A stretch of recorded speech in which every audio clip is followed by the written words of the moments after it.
Well, good morning, everybody. I want to thank France for that introduction and for her leadership at the Smithsonian. I want to thank everybody who helped to make this day happen. I want to thank Laura Bush, Secretary Salazar, Sam Brownback, my hero, Congressman John Lewis, Wayne Clough, and everybody who's worked so hard to make this possible. I am so proud of Lonnie Bunch, who came here from Chicago, I want to point out. I remember having a conversation with him about this job when he was planning to embark on this extraordinary journey, and we could not be prouder of the work that he has done to help make this day possible. I promise to do my part by being brief. As others have mentioned, this day has been a long time coming.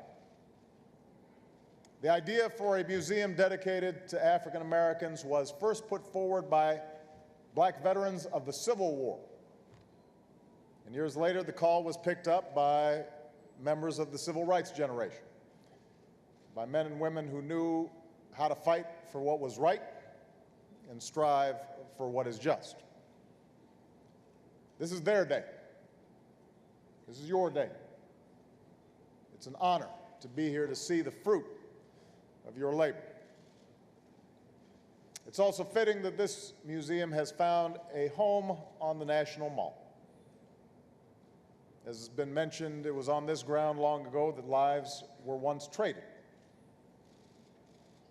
where hundreds of thousands once marched for jobs and for freedom.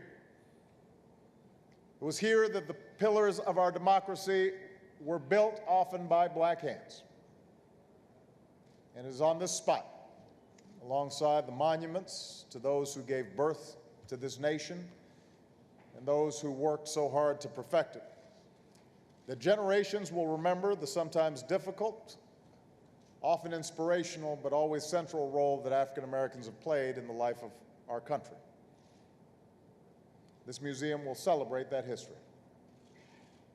Because just as the memories of our earliest days have been confined to dusty letters and faded pictures, the time will come when few people remember drinking from a colored water fountain, or boarding a segregated bus, or hearing in person Dr. King's voice boom down from the Lincoln Memorial.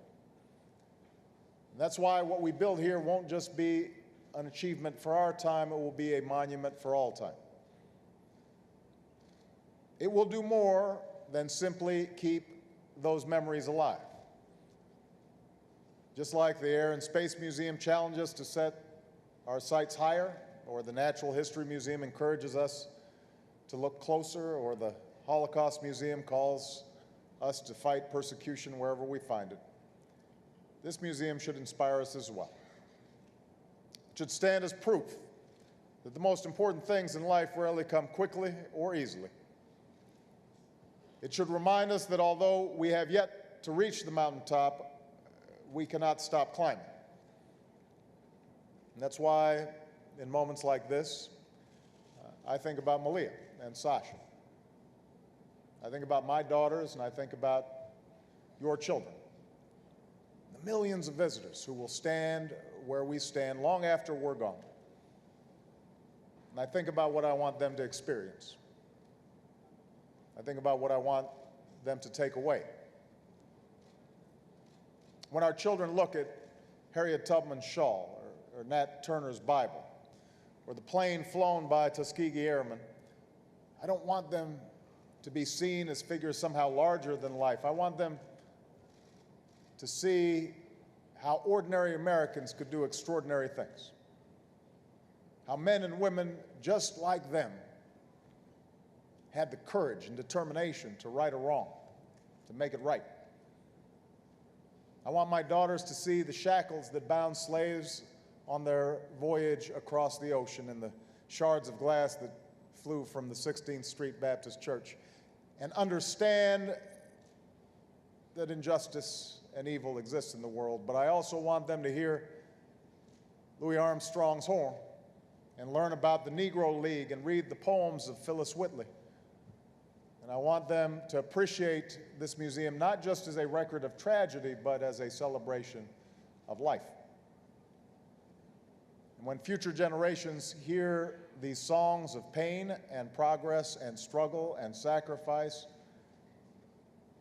I hope they will not think of them as somehow separate from the larger American story. I want them to see it as central and important part of our shared story, a call to see ourselves in one another, a call to remember that each of us is made in God's image.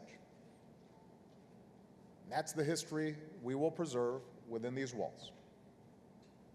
The history of a people who, in the words of Dr. King, injected new meaning and dignity into the veins of civilization.